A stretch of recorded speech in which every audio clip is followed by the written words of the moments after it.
Today, I'm going to tell you how to make the 100% detox beetroot carrot smoothie.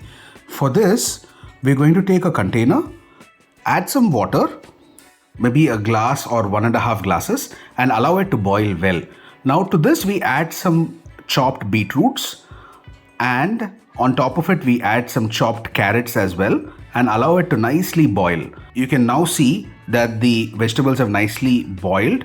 We take this separately on a plate and allow it to cool down before adding this to the food processor.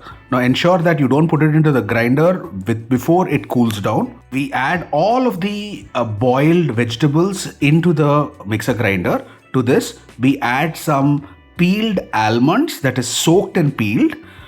To this, we then add some cardamom powder and add some water and nicely grind it in the mixer grinder. Now you can see the mixture is ready.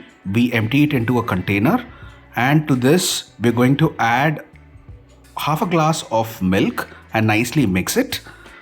To this we then add 1 teaspoon of honey. Ensure that the mixture nicely mixes, and now our carrot and beetroot detox drink is ready to be had.